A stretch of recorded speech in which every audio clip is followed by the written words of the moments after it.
Okay. All right. So there's quite a number of it. I hope to take you through. Thank you for making time. What we're going to do tonight is I'm going to go straight to the point on the proposed Islamic monetary system. All right. And then I'll give a description of what is money in terms of the Islamic version of money. And then I will explain a strategy that I've been trying to sell to so many nations, unsuccessful so far. My strategy will remove youth and graduate unemployment. It will increase economic output. But so far, I've tried with Brunei, I've tried with a few countries, but so far not been able to sell the idea yet. So never mind, I keep trying. And then when I've done that, I will go back to the principles of Islamic economics, okay, meaning that giving it a background to the whole thing. Now, Islamic economics is a very established subject. It has been devised by academicians for so long. But what we're going to hear tonight, inshallah, God willing, a version which is new, which to them it is the monetary reformist version of Islamic economics, which they've not probably heard. All right, let me first go to Sharia money, meaning what is money in terms of for Muslims, basically. Yeah, I mean, we take a slightly different view. What is money? But you will see towards the end that our agreed solution does not differ very much. Yeah? So we refer to the Quran and the Sunnah as the first point of reference. Quran is, of course, our kitab. Sunnah is the acts and deeds of the Prophet ﷺ, which has been put into a kitab, a book. Okay. So the Quran and the Sunnah have all, you can stop me anytime. Eh? No problem. The Quran and the Sunnah points to gold and silver as money. You note the word points. Eh? I mean, it does not say it must be. Does not say it must be gold and silver, but it just say that the best money is actually gold and silver. Okay, and indeed, gold and silver have been used as money in the lifetime of the Prophet and the 4 caliphs after him. The gold being dinarus from Rome, which then is called dinar in Arabic, and the silver was a drachma from Persia. And that is the beginning, the basis for dirham. You see the Islamic money is called dinar and dirham, basically based on dinarus coins, gold coins from Rome, and silver coins from Persia. Now, the coins were not enough. So for very big transactions, the traders push sackfuls of dates, salt, and barley, which became money. So what that means is it points to a characteristic of money that it needs to have an intrinsic value. Yeah? Indeed, Sayyidina Umar, the second caliph, suggested camel skins as money. It was not implemented, but it's very significant that he suggested camel skins. Then that gives us a guidance of what money is in Islam. It should have some element of intrinsic value. Yeah? However, when it comes to Imam Malik is one of the 4 imams. You probably heard of the mazhabs, the Shafi'i, the Maliki, the 4 mazhab altogether. Imam Malik is the founder of the Maliki mazhab. He actually declared that money is whatever is accepted by the ummah as a medium of exchange. Now that is very interesting. There's no reference to intrinsic value there. So we need, if we combine all these indications, the scholars' view of what is money in Islam is that it is not a commodity that can be traded. A very important requirement is it remains a means of exchange. It must be a means of exchange which maintains its value permanently. That's the two takeaways, if you like, the two principles that of money that we need to remember. It is a means of exchange, and it must maintain its value permanently. So obviously, our paper money does not maintain the value permanently, right? Okay, now let me move on. Okay, the best form of money is, of course, gold and silver. But in the modern world, we have still yet to find a solution for that. We've been through the gold standards and all that, but we have yet to find a solution. So therefore, the rules of in Islamic law is that when you are unable to implement the best option, you must look for a law on an existing principle where you need to find the rationale for that law and see whether you can extend that law to the current situation. For example, if gold and silver is money, we need to find ourselves the rationale why. And if we could find the rationale in another metal, another product, then that, by the principle of extension, the principle of qiyas, we can use that as the new money, right? So obviously, we need to find a qiyas. We need to find a replacement for gold and silver for the moment. So what is the characteristic? What is the rationale for gold and silver being the best form of money? Is that number one, it cannot be easily overproduced. Therefore, it does not steal purchasing power, and it maintains its value almost permanently. Therefore, in determining what is money under Islamic law, then you need to find something which have the characteristic of gold and silver. Now, obviously, a solution is still outstanding presently. So the law says when the solution is not available, you are allowed to continue to trade, although unhappily. You have to trade for the benefit of society. And then you need to start thinking about the nearest achievable solution, which seems to many of us is paper money backed against gold. We've seen that done before in the gold standard and all that. Or something new like gold netting system. Now that you have to ask Professor Kamil. I think he has devised a system, and maybe you should invite him to present sometime, a gold netting system. Therefore, in the meantime, when we talk about money, according to Islamic law, you must use something that cannot be overproduced and does not create inflation. So what we say is that in the meantime, we hold to the rationale of money that cannot be overproduced, and it is directed to the real economy. Because when you direct something to the real economy, then inflation generally is not created. So that is how people think. That's how the scholars think in coming up with a law under modern circumstances when you cannot find what is preferred. All right, let me then just jump straight into our proposed modern Islamic monetary system. You will recognize this as Islamic sovereign money, if you like, with some tweaks. We have proposed, with much controversy in Malaysia, that money is created by a state body. We propose it to be created by the central bank. We propose money creation to be taken away from private banks. Money is to be created by a state body, a central bank, that reports directly to Parliament.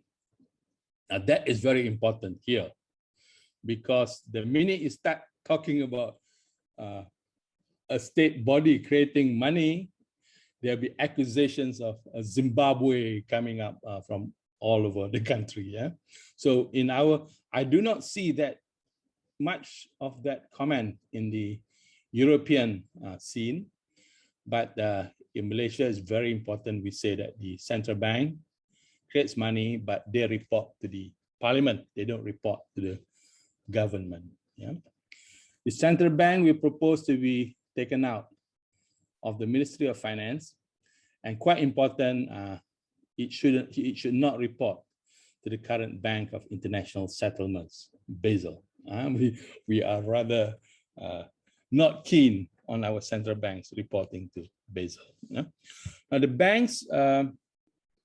banks as proposed under sovereign money there'll be two types of banks: private payment banks that handles the payment system of the nation. Right? This is always the excuse for the central banks to protect the current banks.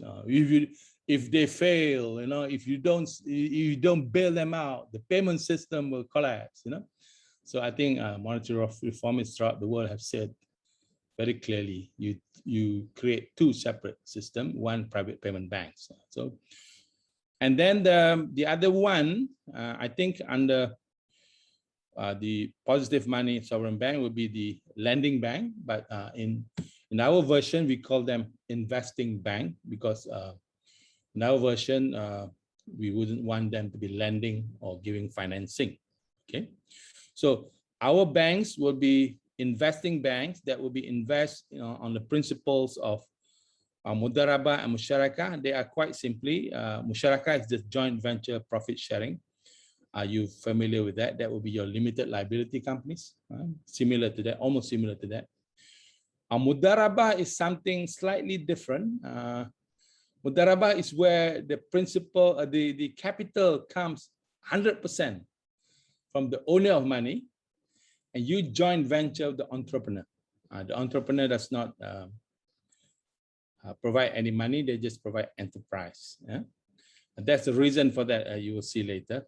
So basically, our investing bank will be investing under the principle of trustee profit sharing or joint venture profit and loss sharing. Okay, now we tweak a little bit the sovereign money concept. We propose a state investment bank be set up to receive this money from the government, from the state, and they are the one who's going to invest it in the real economy of the nation. This would be along the model of public banking. Yeah? Of course, the investing bank will also be doing the same thing, hopefully. They will also invest in the real economy, but to make sure, banks, they tend to do things that profit them, so they may not be too interested in the real economy. So what in our proposal, we propose to have a state investment bank that's going to focus 100% on the real economy. Yeah. So the money required for the nation, instead of being haphazardly determined by the private banks, it would be in the form of a budget prepared by the Economics Committee of the Finance Ministry and submitted to the Parliamentary Committee.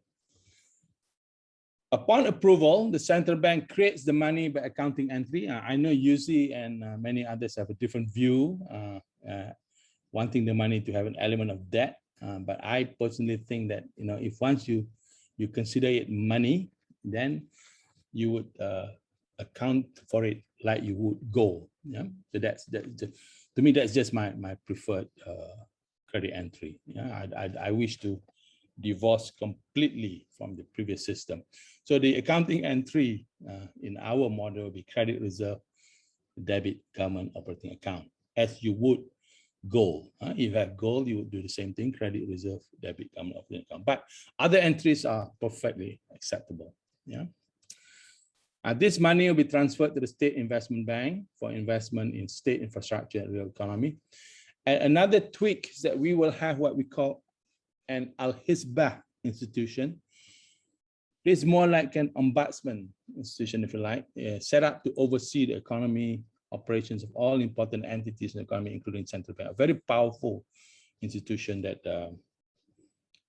ensures governance, basically. And it does exist during the days of the Prophet. Yeah? Okay. Now I'm going into what I call wish list. Wish list meaning these have not been thought of by the established Islamic economists. This is just my wish list. I think supported by other members of MMJ. We propose, of course, this need to be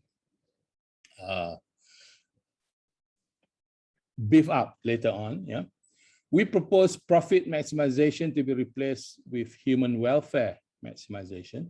All right. So under the current economic system, every economic student will be told that, you know, the objective of private enterprise is profit maximization. So we would like to include a new concept to replace profit maximization with human welfare maximization. You do things to maximize human welfare. Housing. Now, housing is a problem in almost every nation, I know. And that's quite obvious to us. To non-monetary reformers, they will not be able to understand why, but to us it's obvious. It's obvious when the money hose is pointed to the developer and pointed to the house buyer, the developer, house buyer. Definitely, every single country, house prices will rocket. In our model here, we are proposing that housing be taken away from the private sector, given back to the government, okay? Except for the wealthy individuals, of course. The wealthy individuals are free to build their own expensive houses. But other than that, we are going to propose that houses are built by the government and rented out to citizens. And therefore, for the citizens who can afford it, then houses can be sold to them on a rent-to-own basis, okay? So what that could mean is that the houses might be cheaper because it will not have all the unnecessary trimmings. But of course, you can, of course, have various stages of luxuries in the house, but mainly the main objective of the government is to make sure every citizen is housed. So we are proposing that this responsibility is taken away from the private sector and given to the government. All right. So like I always mentioned during our talks in Kuala Lumpur, our banks make about 34 billion ringgit per annum. That's about 8 billion US dollar. So under sovereign money, that 8 billion US dollar now belongs to the government, which we will earn 8 billion per annum. So 8 billion per annum, there's no reason why you cannot have a basic income for the poor. And you can provide free education to university. And of course, we are proposing that hospitals and universities also funded by endowment, wakaf. So that point, actually, in many countries now, governments are struggling to fund their COVID budget, okay? They need to create money to put in the pockets of consumers in order to stir up the economy. But the only options open to them will be borrowing, will be, what do you call it, quantitative easing, buying bonds on rich people. Whereas we call this a low-lying fruit, you know, a low-lying fruit. I think you can calculate the total profit of the banks in your own country and just estimate how much that would go to us, the people, if we operate sovereign money, we execute sovereign money, all those profits will come to us. Okay, so we keep reminding the people here, hopefully one day it will hit home, but not so far. So far the government has been ignoring us. Okay, let's see. Okay, now this part, I think I'm showing you this part to build up the case for the strategy that I mentioned just now, the strategy that how to remove youth and graduate unemployment and also increase economic output. But to do that, I need to put up the case. And the case is that, which is not realized by many governments, certainly not here, in Europe perhaps, but certainly not here. They don't recognize that the banking system create youth unemployment. The world today, all the sources is Mr. Google. In the world today, 80% of loans goes to the personal and non-productive sector, only 20% the real sector. UK, the ratio between the personal and the real sector is 84-16. 2 weeks ago, Prof. Kamil, myself, and Dr. Razman, we did an international webinar targeted to Africa and the other countries in Middle Asia. And I dissected one of the largest banks in Africa, and yes, it is proven. For them, it's 66% personal sector, 34% real. In Malaysia, it's almost the same, 65% personal sector, 35%. So in other words, the people that we have given the right to create money is misusing that right by focusing on the personal sector and not focusing on the real sector. So when too much money is chasing too few goods, then the inflation will exist in all the nations. Yeah. And the SME sector, this is also proven. You can check in all the statistics in the world. SME sector creates 60 to 80% of employment in the nation. On average, they contribute 40% to GDP, but they also only get between 4 to 16% of total loans in I think almost every nation. So this sector that creates 70 to 80% of jobs are only given 4 to 16% of total loans. So this is the reason for youth and graduate unemployment. But at least my government does not seem to recognize this. It's very infuriating. Yeah, I'll show you some statistics a bit later about the how much youth unemployment there are in the world. And then the banking system, apart from creating youth unemployment, they also limit the growth potential. You just imagine if we gave them the right to create money, if they had pointed the money host to the real economy, where would the world be today? Yeah?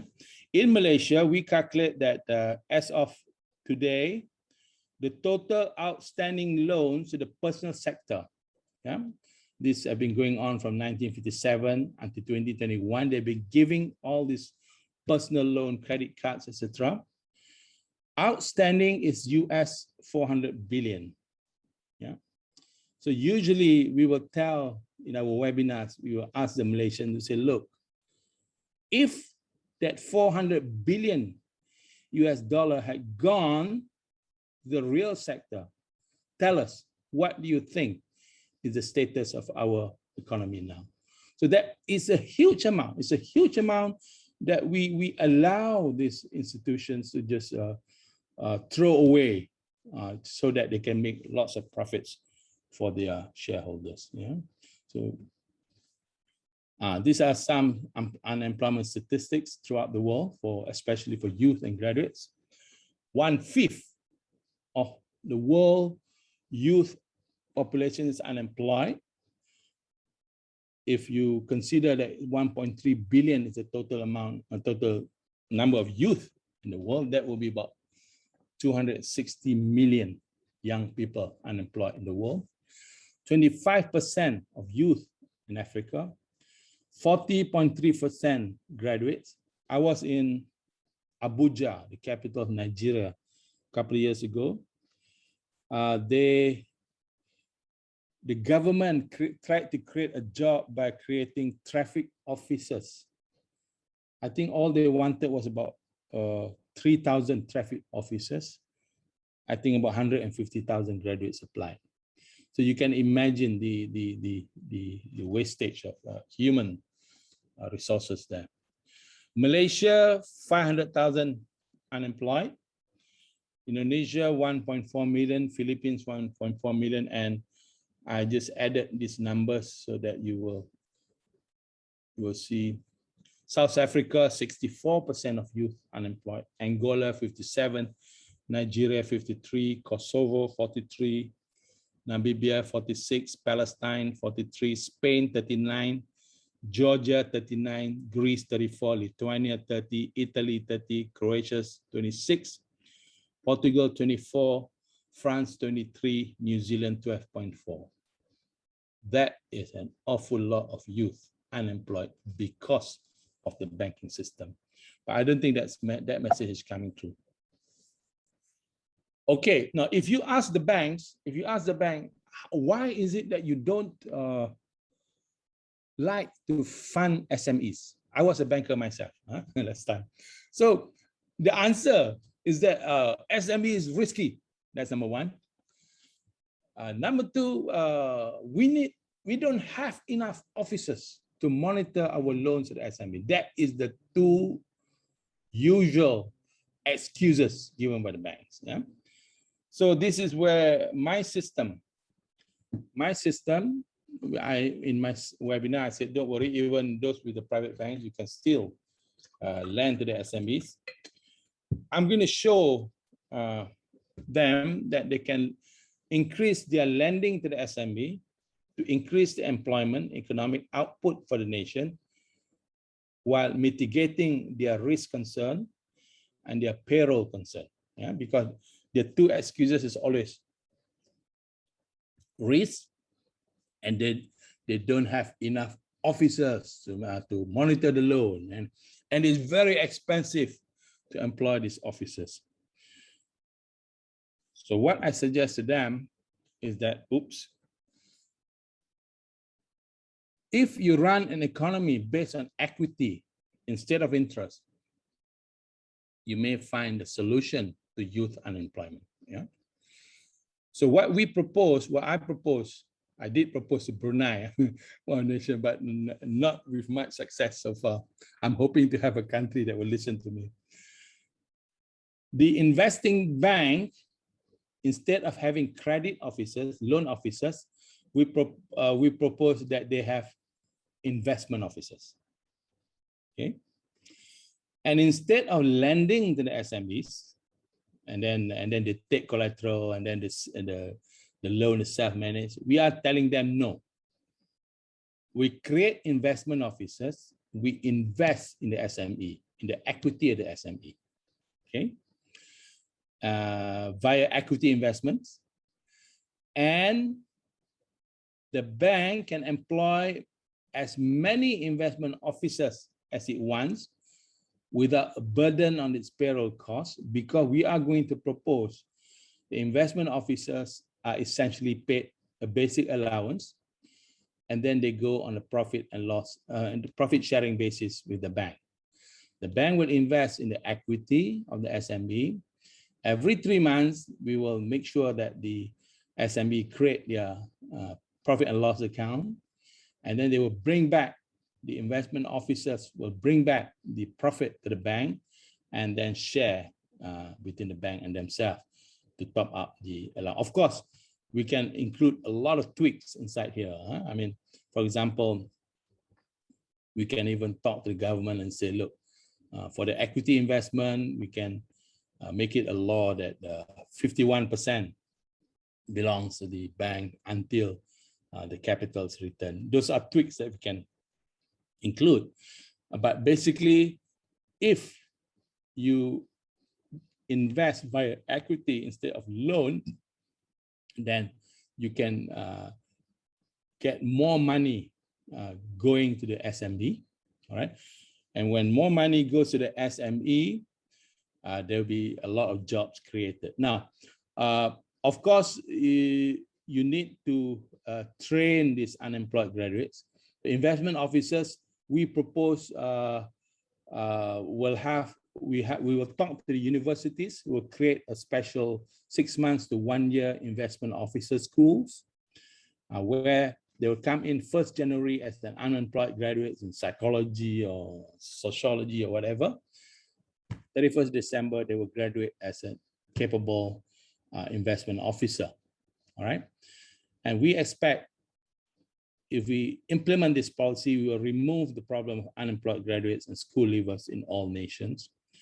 And the jobs will be created. Number one, how will the job be created? Number one, the banks require lots of investment officers. Today, I think most banks will have 2 credit officers, if I'm not mistaken. So in our proposal, each branch can have 50 investment officers. The SME sector that creates 80% of job based on 20%, based on 4 to 16% of loans today. You imagine if the amount of loans, the amount of funding, the amount of money goes to the SME sector now, how many jobs will be created? Yeah, there will be needs for accounting officers, marketing officers, personnel officers, etc. And then in a region where there are a lot of thriving SMEs, you can also imagine the secondary multiplier jobs that will be created. Okay, so this is the strategy that I've been trying to sell with not much success so far. I hope you can spread this news to other people.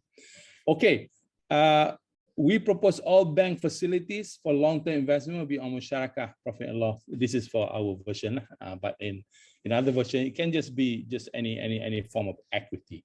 Yeah, and when this happens, when a nation have a well-funded SME sector, then economic output of the nation will experience a huge jump. Inflation will drop, poverty gap will diminish, unemployment remove, because as employment surge through a well-funded SME sector. Yeah, been trying to sell this to the government, but they are ignoring us at the moment. Okay, any questions before I move to the next version, which is the Islamic economics?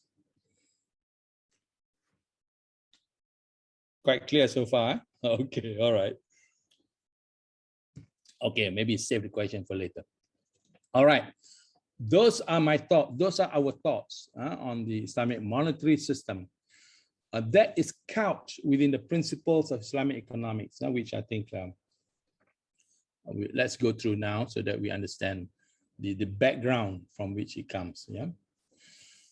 Now we are informed resources are scarce, but we question that because there is a verse in the Quran which says that 7 oceans of ink can't finish writing the amount of goods and goodness that the Creator has given for us. So we dispute the notion that resources are scarce. Okay, Islamic economics. And a man is not a business anymore. He's not a profit maximizer. He is a caliphatul art. He is a vice regent. In the Quran, it is said that mankind is the vice regent of God on earth.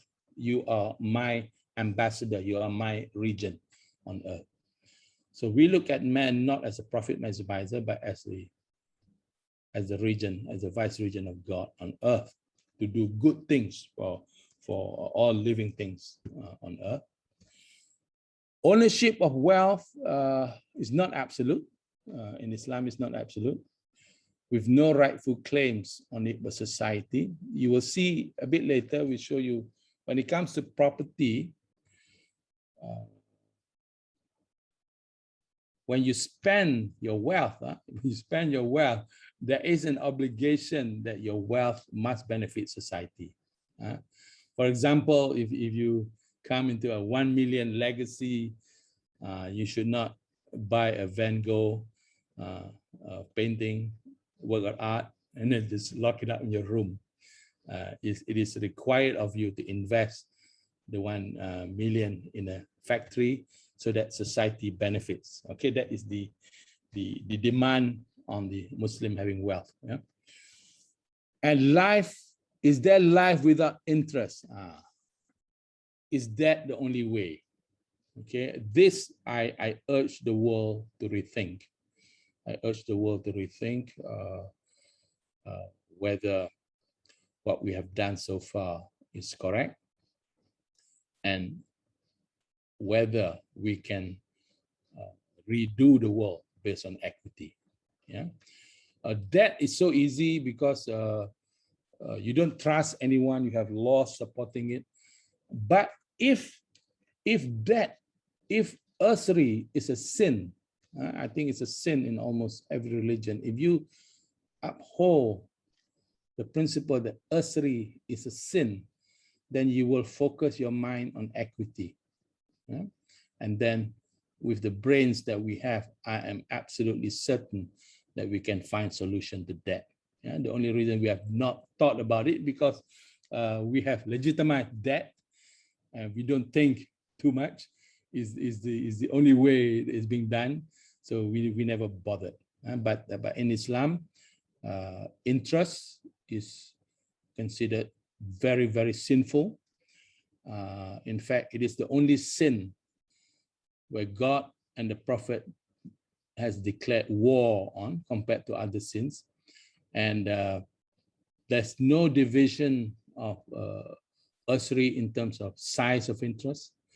Even 0.1% is considered usurious in Islam, because we look not so much at the size of the interest, we look at the allocation of risk between the two parties in the transaction. If it is zero risk on one party and 100% risk on the other party, then even 0.1% is usurious. Yeah. So, well, I say I'm urging the world, but I'm actually urging my own society, who's lived with debt for so long, so that what me and Prof. Kamil and Sam and Dr. Razman is saying is alien to them. They're also used to debt, you know. So we are urging the world to rethink about debt and to think about equity and to believe that there is a solution in equity going forward. Yeah. Yeah, as I said, God and Prophet declared war practitioners of usury compared to other sins. It's not mentioned, but when it comes to usury, yes. Yeah. Okay, and then for someone very much believing in the religion, cause and benefit extends to the hereafter. Justice, the factors of production, is also important. And we really need to look at the current money vis-a-vis economics. Yeah, I mean, there isn't a movement called rethinking economics. I wish this movement gets stronger and stronger, because money is totally misrepresented in the subject of economics. Yeah? Do we really understand the evil? Do we really appreciate the evil of the current system? If you've read John Perkins' Confessions of an Economic Hitman, you will understand how international debt costs 500,000 children to die every year in the poor nations when funds are moved from healthcare to settlement of interest. And who speaks for this? Who speaks for them? Yeah? Who speaks for the downtrodden if it's not us? Yeah. The other relationship in Islamic economic is we don't own much. We don't own anything in this world. It belongs to God. We are just trustee. We intend to maximize human welfare, and we try to remember that we are the vice regent of God on earth. So we must be good, not only other men, but also to animals and plants. Yeah. Okay, any question? I hope you're following me. I hope you're not sleeping. No, no. I actually like that you put on a background of moral things. Yeah, I think that is good, and that's thank need to you. be reminded in the world like today. I usually say that we have a spiritual crisis. We don't need to go in what spiritual means in this case, but what you at least do is that you're giving a basis to stand on, which is these moral things. Yeah, And I think it is like if you're lost in the desert, but you have no stars to navigate that's right. through, you will go astray. And Yeah, this gives some stars to navigate through. So I like that. thank you, thank you. Okay, now I'm sure, you know, every religion, if you go back, you go back and try to redo the whole thing, that you will find what we're trying to say. Which what we are saying is actually you'll find it in every Bible, every kitab of any religion. Okay, philosophy of Islamic economic system. All right, this like Yusi said, this is the spiritual concept behind it that everybody accepts. Every Muslim accepts. The world is owned by God. Number one. Okay, we don't own anything. God is one, and every other thing is created and subservient to Him. And very important, absolute belief in the Day of Judgment, because that will make Islamic economic work. Because if you don't believe in the Day of Judgment, then whatever is here does not mean anything. Let's look at it one by one. The first pillar, the world is literally owned by God. All property and resources belong to God, and He disposes them in the way He pleases. Yeah, and men act on these resources, have power over them in only as much as they obey His law and His will. Yeah, and then the immediate implication of this is that ownership of things by men is limited, not absolute. We do not absolutely own anything. Okay, therefore, for example, the poor have a right to a portion of our wealth, and what we do, our wealth, we're not free to do as we please. We're not free. Our wealth must be used for the benefit of other people. Compared to capitalism, where ultimate owners are individuals, and Marxism, ultimate owners is the state. Yeah? To Him belongs all that is in the heavens and the earth, and all that is in between them, and all that is underneath the soil. Yeah? Okay, I'm sure there are verses like this in all the books of all religions. Yeah? Second pillar, God is one, every other thing is created. What that means is all human beings have the same origin, and therefore they are equal. No classes of human being, and the best in the eyes of God is one, the highest piety. Yeah? So God does not look at our features, God looks at our piety. Yeah? Belief in Day of Judgment is very important in Islamic economics, because it extends the time horizon beyond this world, and it has important effect economic behavior, because the Muslim will always consider the effect of what he does economically in the hereafter. So, for example, pornography makes a lot of money, but then the Muslim will consider the effect the hereafter. So, there are income which is inappropriate. It's not a free for all. Okay. Right. So when you do cost-benefit analysis, not only what happens in this world, but the Islamic economists, the Muslim, take into account what happens in the hereafter. Are you going to be punished or not? Yeah. The principles will be principles of ownership, balance, and justice. I will go through that.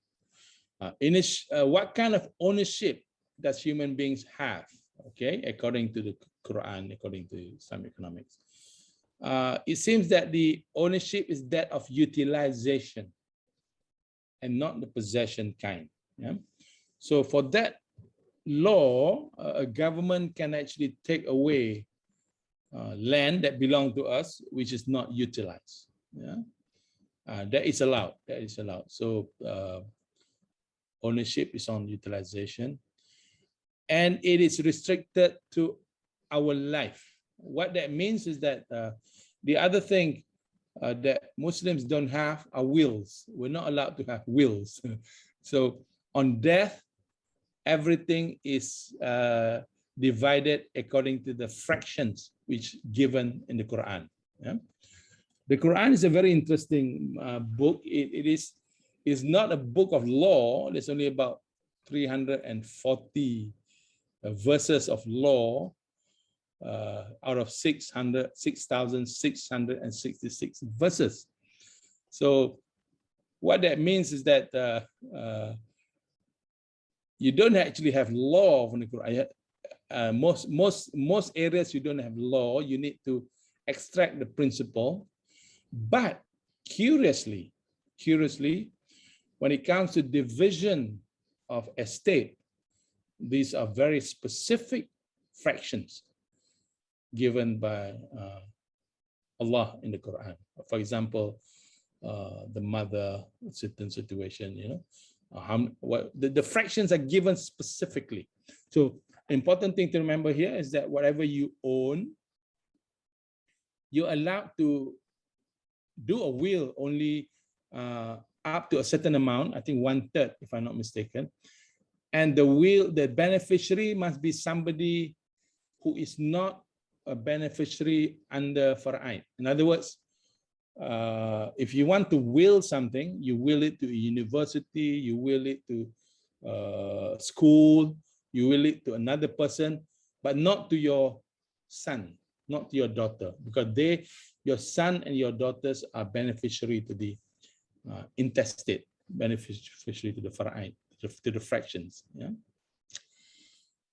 There you are. You're not allowed to make will. And this another very important source of principle coming from the Sunnah, coming from the Hadith, coming from the saying of the Prophet. The Prophet says, Muslims are partners in grass, water, and fire. Now, what that means is that water will refer to the natural water resources in the nation. Fire will refer to the petroleum and the gas and the minerals underground. And grass will be the timber and whatnot. Yeah. So what the Prophet is telling us is that these must belong to the state. It cannot belong to private individuals. So this was the basis that I suggested housing just now. Housing has come under a situation where it needs to be put within this category now. Yeah. So society is owner of natural resources. Yeah, we cannot have private individuals owning natural resources. All right. Principle of balance, we promote moderation. So there is something called utility in economics, if I'm not mistaken. So there is in conventional economics, there is no maximum to utility in consumption, but there is in Islamic economics. Consumption must be moderate, and it's not an end in itself. Okay, excess consumption is not considered an increase in utility.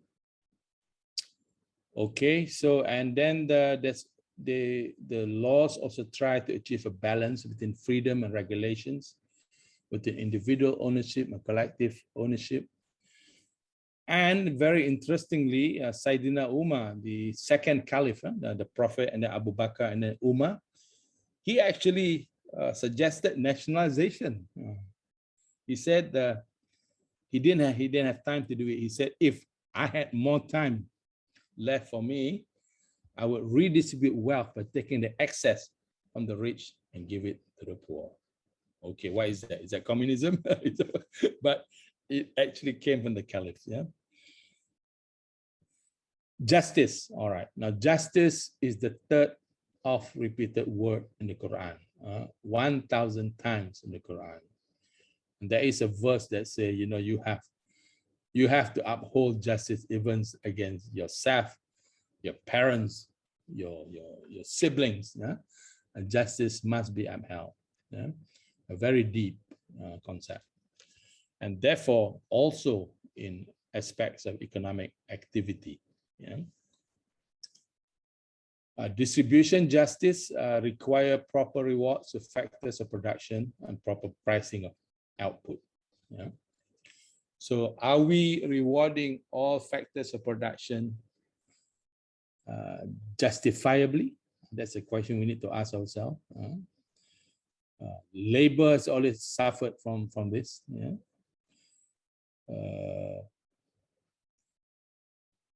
Okay, and then there's the hadith by the Prophet. I swear by God, he is not a believer.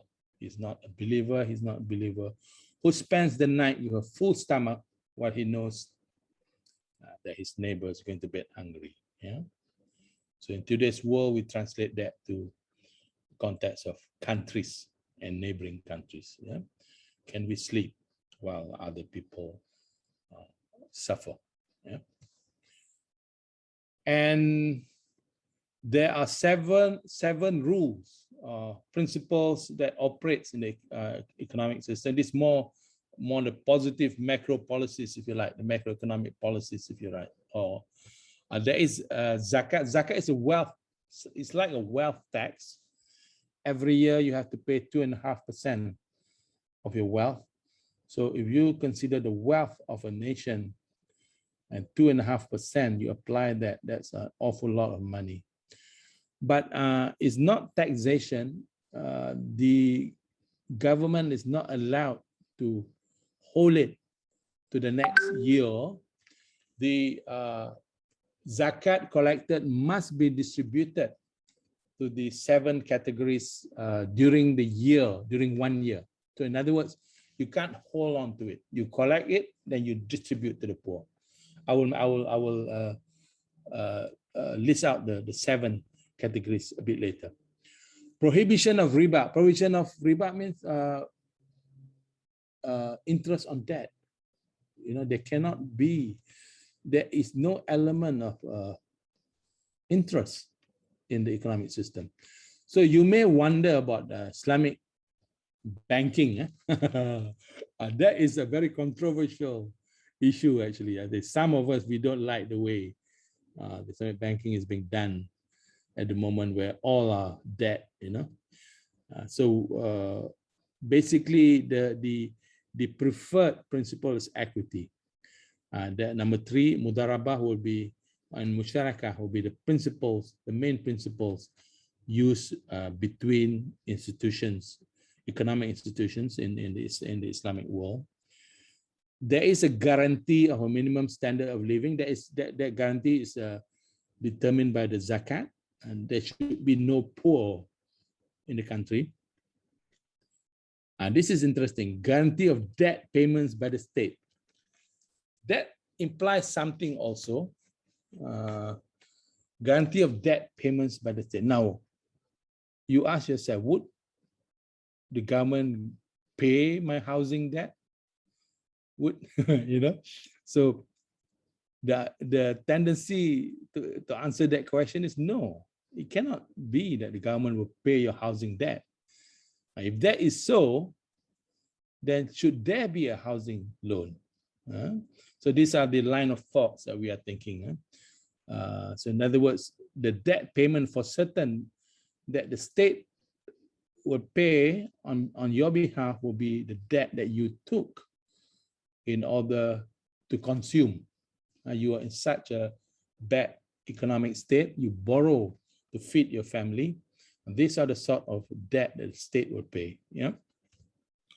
Fara'id, I mentioned to you just now, the interstate distribution of wealth after you die, according to the proportions.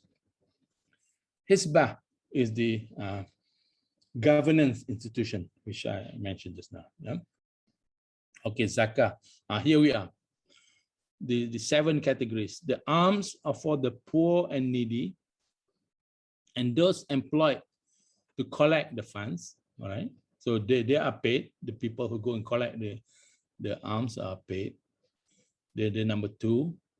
For those whose hearts have been reconciled to the truth, the new converts. For those in bondage and in debt. Okay. So if you are somehow in over the top in debt, and this debt must, I think, we also not sure, Prof. Kamil, this debt must be consumption debt. So if you are a Muslim, you are in debt, then which makes your life horrible, you can go to the state and request your debt to be settled. In the cause of God, this is Sabilillah, which is you do things for the religion. For the wayfarer, okay, wayfarer is the traveler. Sometimes the traveler run out of funds, and then they're entitled to go to the state and to get some money. Okay. All right. So as I said, it's 2.5% of net wealth. Yeah? That's zakat. Money. Money based on equity, profit sharing, provision of riba, and implementation of zakat will shape the consumer behavior in the Islamic economy. Akirat is mudarabah. You remember I told you the business partnership between the owner of money and the entrepreneur. Okay, I think we can bypass this. Okay, the reason there must be transfer payments is because the market does not read market signals from the poor. Here is a famous statement: with much of the world suffering from diseases, today 80% of the world pharmaceutical production is for production of cosmetics. Because the market today, whoever can provide effective demand. Okay, in other words, you have the money, you demand cosmetic, we produce cosmetic, even if the world is suffering from all sorts of diseases. Yeah. So systemized transfer payments, Islamic economy will ensure less sufferings for the poor and the needy. And I think here the Scandinavian countries are doing quite well, I think, in terms of your welfare state payments. Yeah. Social insurance, that's the zakat will cover that. Debt insurance is what we discussed just now, where if you are in debt, certain debt qualifies you for the government to settle from zakat funds. Fara'ain, I already mentioned that. And this is the role of the Hizbah. No unethical practices in the market, no monopoly, no violation of consumer rights, etc. Islamic social welfare function is just what I discussed just now. Instead of profit maximization, we should be human welfare maximization. And we could also look at the objectives of Sharia. 5, basically. What are the objectives of all these laws? Yeah? The main objective is to achieve benefits to mankind, protection of religion, life. Life means you cannot have suicide, protection of property, all the rule, protection of intellect. That is why drugs and things that destroys our mind is not allowed in Islam. And lineage, lineage is why we cannot agree to.